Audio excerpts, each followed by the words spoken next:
আইসে আমার জামাই কামাই খামো অথচ হ্যাঁ কথা শোনান লাগবো। শ্বশুর বাড়ির কিছু লোক আমার পছন্দ করে না, তো আমার কি, আমিও তো করে পছন্দ করি না। দূর হাট। জিনিসপত্র খালি কিনতেই থাকে, কি যে এত কেনে, পোলার টাকা পয়সা দিয়ে সব শেষ করে।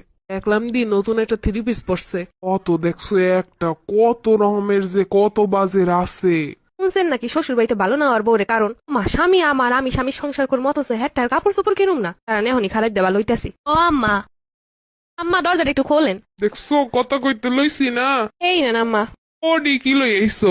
আমারে নিয়ে যে সসমলনা করতেছেন, সসমলনার কারণগুলো রেখে যাইতেছে আপনার কাছে। আমরা তোমার লই সসমালনা করমু কি লাইগা? ওই স্যার তুলসী পাতা সাজা লাগবে না, কেন কাপড় চোপড় গুলো রেখে আমার একটু ভালো সমালোচনা করেন। এ কাপড় চোপড় দিয়ে আমরা কি হরমু? আমার তো কয়টা কাপড় চোপড়ে আপনি সহ্য হয় না, কি আর করবেন, রেখে দেন হেরছে অসহ্য। পুরো ভালো হইবে কেমনি, শ্বশুর বাড়িতে কাপড় চোপড় লইয়া ওখানে শোনা লাগে, কাম তো দূরে থাক। এ দিয়ে গেছে লইয়ে যা তুই। ও ভালো দে হ্যাঁ কাপড় চোপড় দি। এত কয়টা আরো জানো আছে, কত দি অভাব নাই, তুই নে লইয়ে যা, দিয়ে গেছে তুই হরবি কি লইয়ে যা। বাইরের জিনিস আমাকে হক বেশি না। কি দাঁড়া তো, কি হয়েছে ক?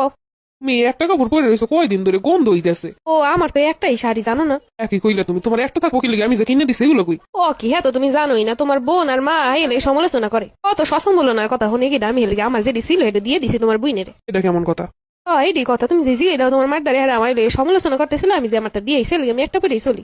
শ্বশুর বাড়ির কথা মুখ বুঝে শুই না, সারা জীবন সহ্য করুম আর কানুম, তা হইব না, আমি সব কইয়ে দিমু। ভালো হইছে আবার নতুন নতুন কিনুম, তত সসমলনা করবা ততই কিনুম, আরো কিনুম। জামাই সংসার করি, জামাইয়ের প্রতি অধিকার আছে, জামাই টাহার প্রতি আর অধিকার আছে।